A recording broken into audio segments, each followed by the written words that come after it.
Good evening friends. ನಾನು ನಿಮಗೆ ಶೇಂಗಾ ಚಟ್ನಿ ಯಾವ ಥರ ಮಾಡಬೇಕು ಅಂತ ತೋರಿಸ್ತಿದ್ದೀನಿ ಅಂತ ಹೇಳಿದ್ದೆ ಅಲ್ವಾ, ಅದಕ್ಕೆ ಈ ವಿಡಿಯೋ ಇಕ್ತಾ ಇದ್ದೀನಿ.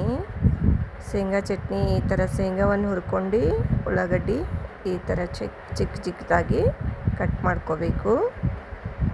ಇದು ಹುಣಸೆಕಾಯಿ, ಇದನ್ನು ನೀರಲ್ಲಿ ನೆನೆಸಿ ಇಟ್ಕೋಬೇಕು. ಆಮೇಲೆ ಶೇಂಗಾವನ್ನು ಚೆನ್ನಾಗಿ ಹುರಿದ್ಮೇಲೆ ಸ್ವಲ್ಪ ತಣ್ಣಗಾದ್ಮೇಲೆ ನಾವು ಅದನ್ನು ಕ್ಲೀನ್ ಮಾಡ್ಕೋಬೇಕು. ಮರದಲ್ಲಿ ಹಾಕ್ಕೊಂಡು ಒಂದು ಸ್ವಲ್ಪ ಕೇರಿ ಅದರಲ್ಲಿ ಏನಾದರೂ ಹರಳುವ ಏನಂತ ಚೆಕ್ ಮಾಡ್ಕೊಂಡು ತಣ್ಣಗಾದ್ಮೇಲೆ ಮಿಕ್ಸಿ ಜಾರ್ನಲ್ಲಿ ಹಾಕ್ಕೋಬೇಕು. ಇದನ್ನು ಮೆತ್ತಗೆ ಇದರಲ್ಲಿ ರುಚಿಗೆ ತಕ್ಕಷ್ಟು ಉಪ್ಪು, ಅರಿಶಿನ,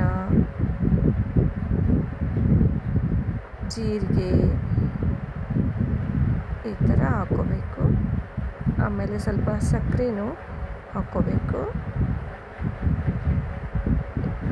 ಇದನ್ನು ಚೆನ್ನಾಗಿ ನೀರು ಹಾಕಿಟ್ಟು ಖಾರದ ಪುಡಿ ಹಾಕ್ಕೋಬೇಕು.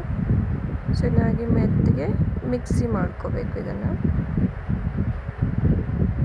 ಈ ಥರ ಮಿಕ್ಸಿ ಮಾಡ್ಕೊಂಡ್ಮೇಲೆ ಅದರಲ್ಲಿ ಹುಣಸೆಕಾಯಿ ರಸ, ಇದಕ್ಕೆ ಮುಂದೆ ಹುಣಸೆಕಾಯಿ ನೆನೆಯಾಕಿದೆಯಲ್ವ ಅದರ ರಸ ಮಾಡ್ಕೊಂಡು ಈ ಥರ ಇದರಲ್ಲಿ ಹಾಕ್ಕೋಬೇಕು.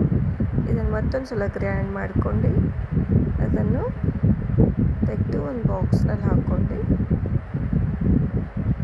ಇದಕ್ಕಿಂತ ಮುಂದೆ ನಾವು ತೊಳೆದಕ್ಕೆ ಉಳ್ಳಾಗಡ್ಡಿ ಇಟ್ಟಿದ್ದೀವಲ್ವ, ಕಟ್ ಮಾಡಿದ ಉಳ್ಳಾಗಡ್ಡಿ ಅದರಲ್ಲಿ ಹಾಕ್ಕೋಬೇಕು. ಇದನ್ನು ಚೆನ್ನಾಗಿ ಬರೆಸಿ ತೊಳೆದು ಅದರಲ್ಲಿ ಉಳ್ಳಾಗಡ್ಡಿ ಹಾಕಿ ಒಂದು ಸ್ವಲ್ಪ ಸ್ಪೂನ್ ತೊಗೊಂಡು ಚೆನ್ನಾಗಿ ಕಲಿಸ್ಬೇಕು. ಈ ಥರ ಚಟ್ನಿ ಮಾಡ್ಕೊಂಡಿದ್ರೆ ಜೋಳದ ರೊಟ್ಟಿಗೆ ತಿನ್ನೋದಕ್ಕೆ ತುಂಬ ಚೆನ್ನಾಗಿರುತ್ತೆ. ಒಂದೊಂದು ರೊಟ್ಟಿ ತಿನ್ನೋರು ಈ ಚಟ್ನಿ ಇದ್ದರೆ 2-3 ರೊಟ್ಟಿ ತಿನ್ಬೋದು. ಆ ಥರ ಇರುತ್ತೆ. ಒಂದು ಸಲ ತಿಂದರೆ ಇನ್ನೂ ತಿನ್ನಬೇಕು ಅನಿಸುತ್ತೆ. ಇದು ಇದ್ದರೆ ಯಾವ ಜಂಕ್ ಫುಡ್ ಆಗಲಿ, ಯಾವ ಚಿಪ್ಸ್ ಆಗಲಿ, ಯಾವ ಪಕೋಡಿ ಆಗಲಿ ನಮಗೆ ಬೇಕಾಗುತ್ತೆ ಅಂತ ಅನ್ಸಂಗಿಲ್ಲ. ಅಷ್ಟು ರುಚಿಕರವಾಗಿರುತ್ತೆ. ನೀವು ಮಾಡಿ ತಿಂದು ನೋಡಿ ಫ್ರೆಂಡ್ಸ್. ಇಲ್ಲಿ ನೋಡಿ, ನಾನು ಜೋಳದ ರೊಟ್ಟಿ ಜೊತೆಗೆ ಈ ಒಂದು ಚಟ್ನಿ ಹಚ್ಕೊಂಡು ತಿಂತಾ ಇದ್ದೀನಿ ನೋಡಿ ಫ್ರೆಂಡ್ಸ್. ನೀವು ಕೂಡ